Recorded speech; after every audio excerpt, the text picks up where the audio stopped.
Hello and welcome back to Melodic Bites. I'm Matthew Jeans, and today we're embarking on a tasty journey to understand the origins and emotional significance of the foods that soothe our souls, also known as comfort foods. Step into the world of Melodic Bites, where every episode is a bite-sized sensory journey through the intertwined melodies of cultures and cuisines. From the secret stories behind your favorite dishes to the beats that move nations, we explore the delicious interplay between the rich traditions of food and music. Each episode is a new discovery, a story that unfolds the hidden connections between what we eat and what we listen to. Are you ready to stir the pot? Tune in, turn up the volume, and indulge in the symphony of flavors and sounds. This is Melodic Bites. So we all have those go-to meals that wrap us in warmth and nostalgia, and in this episode we'll explore why certain dishes evoke such strong feelings of comfort and contentment. From the creamy, cheesy layers of a lasagna to the sweet, soothing aroma of freshly baked cookies, comfort foods are universal yet deeply personal. So join me as we uncover the stories behind these beloved dishes, the cultural threads that weave through them, and how they continue to evolve with our changing tastes and times. Whether you're curled up with your favorite snack or cooking a family recipe that's been passed down for generations, this episode is sure to resonate with the food lover in all of us. Let's get comfortable and dive into the world of comfort food. So first, let's unravel the term comfort food. At its core, comfort food is typically associated with foods that provide a nostalgic or sentimental value to someone. It may be something your mother made you when you were sick, or a treat you've always enjoyed during celebrations. Often, these are high in sugar or carbohydrates, which scientifically can boost serotonin levels, making us feel happier and more relaxed. And in fact, the same is true of high-fat foods, say cheese for instance. It contains casein protein, which a lot of people in the bodybuilding space are familiar with due to it being a slow digesting protein. But anyway, this protein releases what are known as casomorphins, which is a fancy word for a plant compound that triggers dopamine production in the brain. So I'll just stop right there before I go down a rabbit hole. But it also has this positive response for increasing our happiness. Comfort food varies widely from person to person. For some, it's the rich and creamy macaroni and cheese, while others, it might be a spicy bowl of chili or a simple piece of chocolate. The common thread is that it's usually simple, hearty, and deeply satisfying. So psychologically, comfort food is intricately linked to our emotions and memories, and eating these foods can trigger feelings of happiness, security, and comfort, often harking back to happier times. It's like a culinary hug that reassures and soothes us during moments of stress, sadness, or even sheer cold weather. This emotional eating isn't just about hunger or nutrition, it's about self-soothing and emotional fulfillment. Emotionally, comfort foods are a part of our personal history. They're tied to cherished memories, people, or experiences, and can vary significantly across different cultures and individual experiences. The smell, taste, and act of preparing or eating these foods can evoke powerful emotions, transporting us back to moments of joy, comfort, or a sense of belonging. This emotional connection is what makes these dishes comforting, beyond their physical warmth or nutritional value. So what about the origins or the concept of comfort food? The term comfort food may seem modern, but the concept has ancient roots. Every culture has its version of comfort food, deeply entwined with nurturing and care. Historically, these foods were often prepared during times of famine, war, or hardship to provide sustenance and a psychological boost to those suffering. And in fact, this makes me think of after World War II, how America started producing a lot more processed foods and things like that as a result of World War II, not because of the war itself, but because they were having to get food to soldiers in a much quicker manner to make sure they were reaching their caloric intake requirements. But these comfort foods are usually made from accessible ingredients and could be easily prepared to feed many. And in the 20th century, the term comfort food began to take shape in the American lexicon, particularly around the mid-1960s. It was initially associated with the southern United States cuisine, which included hearty, homespun meals. However, as media and global communication expanded, the term broadened to include any food that provided comfort, not just those from a specific region or culture. And as societies evolved, so did those comfort foods. And what began as simple hearty meals to sustain and provide emotional warmth during tough times gradually morphed into foods associated with indulgence, celebration, or even a quick emotional fix. The industrialization of food production in the 20th century brought about convenience foods, which many adopted as new forms of comfort food due to their ease of preparation and nostalgic branding. Globalization has definitely played a significant role in the evolution of comfort foods. As people migrated, they took their cuisines with them, introducing their comfort foods to new regions. And over time, these dishes have been adapted and sometimes fused with local ingredients and tastes, creating new comfort food traditions that reflect a more global palate. In contemporary times, comfort foods continue to evolve with lifestyle and dietary changes. There's a growing trend towards healthier versions of traditional comfort foods, vegan and vegetarian adaptations, and a resurgence of interest in cooking these foods from scratch as people seek a more authentic and therapeutic cooking experience. So let's dive into some of the cultural significance of comfort foods from around the world. So as a concept, comfort food is globally ubiquitous, but culturally unique. Each region of the world boasts its own array of comfort foods deeply embedded in its cultural and culinary traditions. For instance, here in the US, dishes like mac and cheese, fried chicken, and apple pie are often considered quintessential comfort foods. But whenever you go over to Italy, pasta dishes, particularly rich and creamy ones like lasagna or carbonara, hold a special place in the heart. Moving on to India, comfort food often sometimes comes in the form of spiced, warm dishes like dal or lentil soup, or biryani, which is a mixed rice dish that I talked about in one of my previous podcast episodes. And for Japan, many turn to a bowl of steaming ramen or miso soup for comfort. And then Mexico, dishes like tamales or pozole are often associated with home cooking and comfort. These are just a few examples that illustrate the diversity of comfort food, reflecting not just a country's culinary taste, but also its agricultural practices, climate, and history.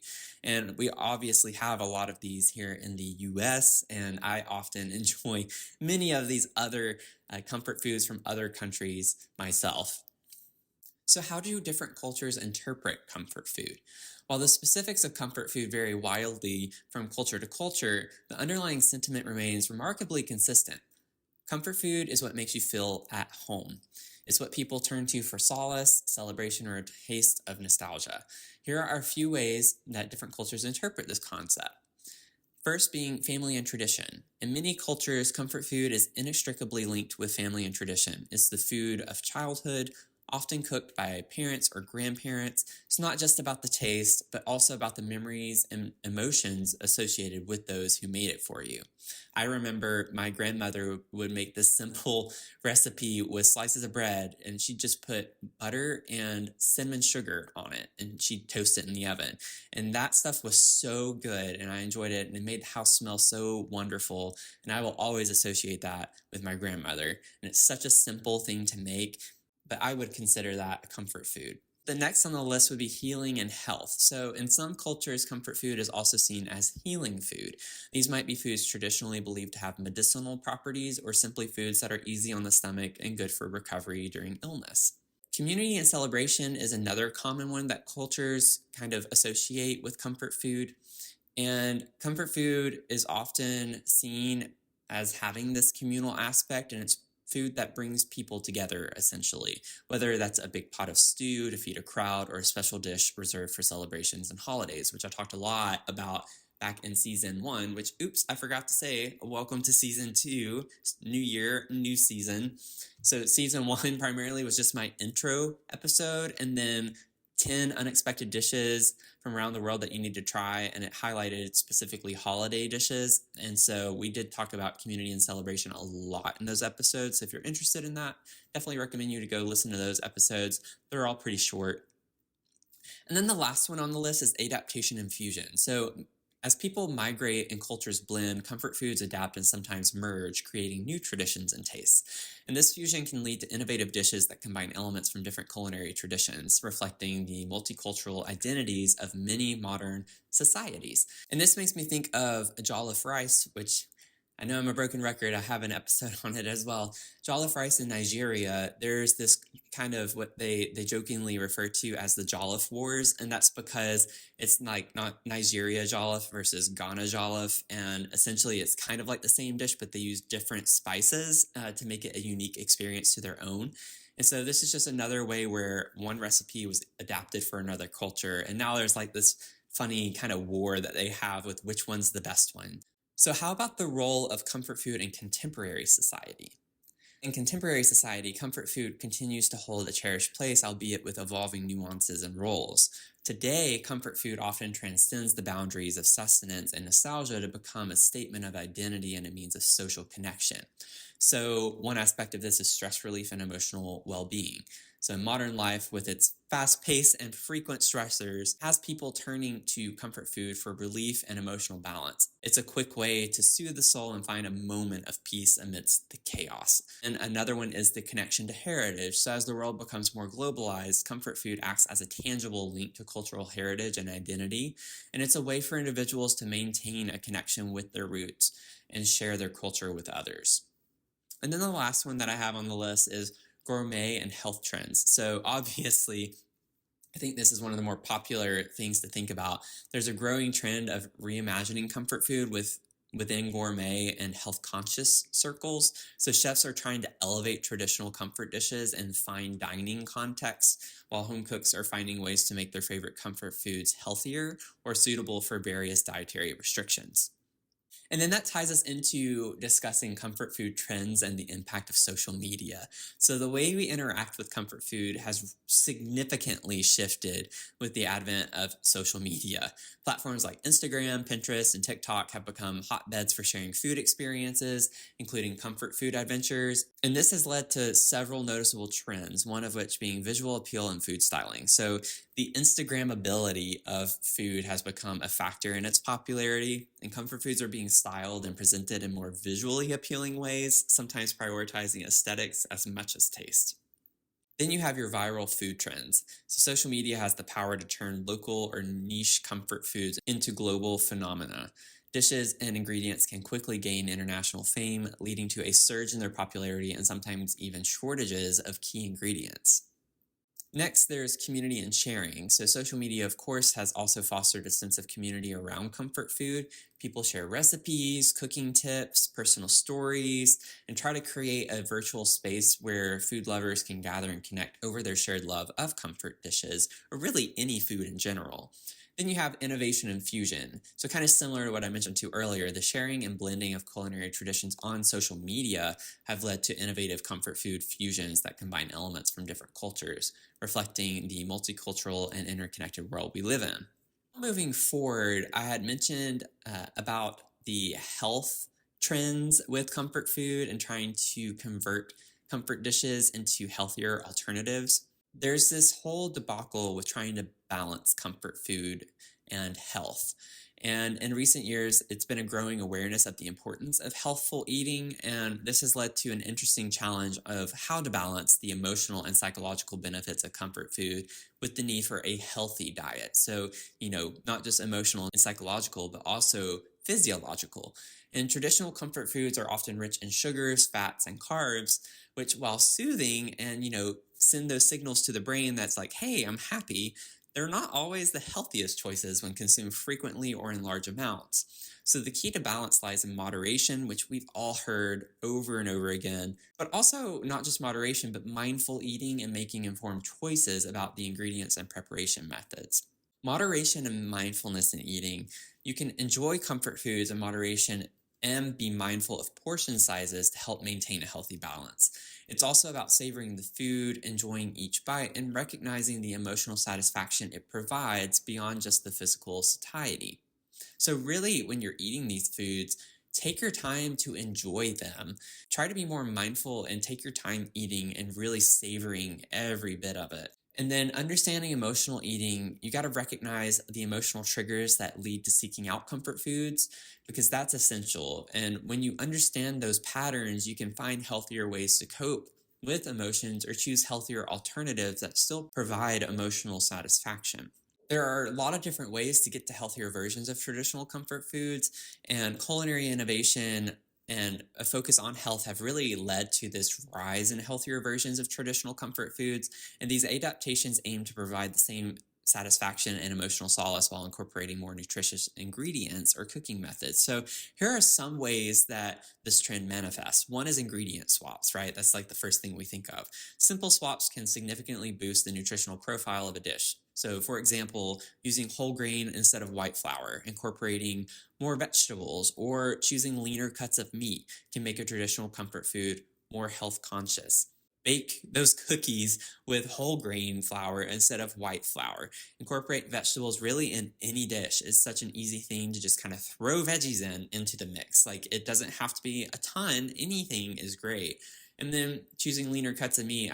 I watched a docuseries recently on salmon and like the difference in farm raised and wild caught salmon, and how farm raised salmon has over 20% of fat, and you don't think of that. People think salmon and, oh, fish, that's not that bad. But in fact, it actually has more fat than a lot of these other meats like beef that we associate easily with fat. So you just got to be conscious of those decisions that you're making and really try to educate yourself on those. But I digress. So the next thing after ingredient swaps is alternative diets. So as dietary needs and preferences change, so do comfort foods. There are now gluten-free, vegan, and low-carb versions of many classic comfort dishes, catering to a wider range of dietary restrictions and health goals. Then you have your cooking methods. So the way a dish is prepared can affect its healthiness. Baking, grilling, or steaming instead of frying, or using less salt and sugar in recipes can make comfort foods healthier without sacrificing flavor. I do this all the time when I'm baking. I always use less sugar than what the recipe calls for, and it ends up turning out really great. Like, I still enjoy it. It still has a sweetness to it. It might not be, completely sugar, but I actually enjoy being able to taste the other components of whatever I'm making. And then the last one is portion control. So sometimes it's not about changing the recipe, but about changing the portion size. So again, that goes kind of back to the moderation piece a little bit. So smaller, more frequent servings can satisfy cravings without overindulgence. So as we've explored the world of comfort foods and how they nourish our bodies and souls, it's clear that our search for comfort isn't limited to just what we eat. Just as a warm bowl of soup or a piece of chocolate cake can lift our spirits, so too can the strum of a guitar or the melody of a favorite song. So let's turn the dial from the kitchen to the radio as we explore the comfort of music, a universal language that, much like food, transcends borders and brings us together. Music in its many forms serves as a universal source of comfort, nostalgia, and joy, paralleling the role of comfort food in our lives. Both have the power to transport us to a different time or place, evoke memories, and soothe our emotions. Whether it's a song that you heard in your childhood home or a tune that accompanied a significant life event, the emotional impact of music is profound and deeply personal. So just like we crave certain foods to satisfy emotional needs, we also turn to specific genres or pieces of music to find solace and joy. A hearty stew might warm us on a cold day, just as a smooth jazz piece can relax and unwind our minds after a long week. Both are expressions of culture and comfort, reflecting the environment and experiences of their creators and consumers. For me, it was Chopin. And that was more so when I was stressed or depressed or, something bad had happened. I would love to listen to Chopin's music because it just has that dark tone to it. So there is this historical perspective as well. Throughout history, music has been a source of comfort during times of hardship, celebration, and everyday life, just like food. So from ancient chants and folk songs to modern ballads and pop hits, every culture has its own comfort music. And these songs and melodies have provided strength in times of war, solace in times of grief, and joy in times of celebration, much like traditional dishes have been passed down through generations. How many of you watched some type of program on New Year's Eve for the countdown, and then once the countdown hit 0, it's a new year, everyone's screaming and hollering, and then they had this upbeat music playing. That's just one example, but that is a perfect example that happened recently of comfort music in some regard. Then you have the emotional resonance of music. And so, first, with like music and mood, is kind of where I'm getting at with this. There are various types of music that can significantly influence our emotions and mood, similar to how different foods can affect our physical and emotional state. So, upbeat tunes might elevate our spirits and energize us, just like on New Year's Eve, while slower, softer songs can calm and soothe in times of stress, for instance.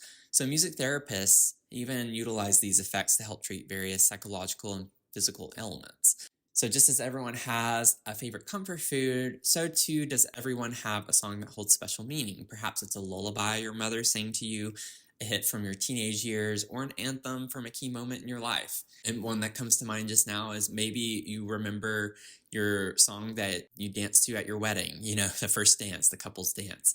So, moving from the universal language of music as a source of comfort and nostalgia, let's delve into the specific ingredients that make up this soul nourishing recipe. Sound as nourishment. I bet you have not heard something like that quite so much. But sound nourishes our emotional and psychological well being. Certain rhythms, melodies, and harmonies resonate with us, providing comfort much like a warm, home cooked meal. The steady beat of a drum might mimic the reassuring rhythm of a heartbeat, while a gentle melody can soothe like a warm embrace. These elements of music engage with our brain's reward centers, releasing endorphins and serotonin, much like the pleasure we derive from eating our favorite foods. And the ingredients of comfort music, much like comfort food, vary significantly across cultures, reflecting the diversity of human experience and expression. So in some cultures, comfort may come from the complex rhythms and communal experience of traditional drum circles. In others, it might be found in the delicate plucking of a string instrument or the harmonious chorus of a community sing-along. For instance, lullabies, like I mentioned earlier. Almost every culture has its own set of lullabies intended to soothe and comfort children. These gentle melodies are often among the first instances of comfort music we ever encounter, and embed a deep sense of peace and security that follow us into adulthood. Another example is folk songs. So, folk music often tells the stories of a people, their hardships, joys, and everyday life. These songs provide comfort by connecting individuals to their community and heritage, much like a traditional dish might. So, the last example I have is spiritual chants. Many cultures use chants, hymns, or mantras in their spiritual practices, and these repetitive musical phrases can help soothe the mind, foster a sense of connection with the divine, and provide comfort during times of emotional or spiritual distress. In each of these forms, music acts as a vehicle for expressing, sharing, and alleviating the human condition's emotional weight. It provides a universal yet intimately personal recipe for comfort that transcends language and cultural barriers. Next, I'm going to go through an example with you that I actually have posted on melodiceats.com under my mood recipes. And it's a pairing that exemplifies this beautiful interplay of comfort food and music. And it's the classic comfort dish of shepherd's pie. And I paired it with the soulful tune Homeward Bound by Simon and Garfunkel. This pairing intertwines the rich, hearty flavors of the dish with the nostalgic, soothing melodies of the song. And shepherd's pie is a traditional dish known for its rich, meaty base, colorful vegetables, and creamy mashed potato topping. It is delicious and very well known in the South. Each layer of the pie plays a crucial role in creating a harmonious blend of flavors and textures. So the meaty base, often made with lamb or beef, the meat is simmered with herbs, wine, and broth, creating a robust and hearty foundation. It sets the stage much like a melody in music, full of depth and narrative. Then you have the vegetables. So it typically has carrots and peas to add a touch of sweetness and texture, acting as the harmony to the meat's melody, offering balance and color to the dish. And then you have that rich potato topping. It is creamy, buttery mashed potatoes, and they provide a smooth, comforting finish akin to the chorus in a song that brings everything together. So Simon and Garfunkel's Homeward Bound is a folk song. It's actually folk rock that resonates with themes of longing and comfort. And the gentle acoustic guitar and smooth melody provide a soothing backdrop, much like the comforting layer of mashed potatoes in shepherd's pie. The song's narrative centers on the longing for home, a sentiment mirrored in the homely and hearty nature of shepherd's pie. When Homeward Bound is played alongside enjoying a serving of shepherd's pie, the experience is elevated. So as the pie bakes, the anticipation builds akin to the song's story of travel and longing for return.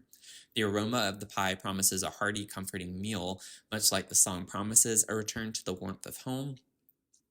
Serving the dish, you have that golden crust of potato topping that glistens under the light, mirroring the warmth and comfort in the song's melody and lyrics, and then tasting the layers. Each bite is a journey through textures and tastes, just as the song takes you through an emotional journey, longing for the familiar and beloved. And then I even tie in some lyrical associations. In the song, there's a line that says, like emptiness and harmony, I need someone to comfort me. And this really speaks to the universal experience of longing, which is a void that the hearty, rich flavors of shepherd's pie aim to fill. The dish, with its layers of warmth and savory goodness, acts as a response to the song's call, providing both physical nourishment and a sense of emotional well-being. In this perfect pairing, food meets melody, and each bite resonates with the comforting call of the lyrics. So if you want to check this pairing out in more detail, you can find the post again on melodiceats.com under mood recipes. As of right now, it will be at the very top of the page, but if you listen to this podcast later, you can always just search shepherd's pie and it'll pop right up. So as we conclude our journey today through the comforting embrace of food and music, let's reflect on the emotional resonance and cultural richness of comfort foods, the evolution and healthful adaptations of our favorite dishes, and the universal solace found in the melodies and rhythms of music. From the historical roots of comfort foods to the modern twists and turns of culinary and musical trends, we've explored how these elements nurture our souls and bring us together.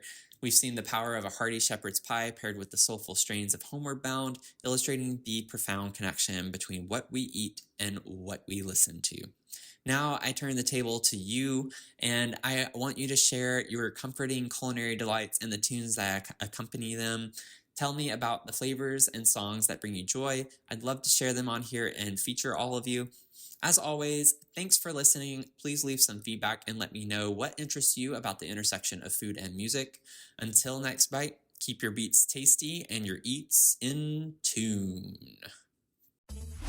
With that final note, we've reached the end of another Melodic Bites episode. Remember, the conversation continues on the blog at melodiceats.com and across all social media platforms at Melodic Meal Maestro.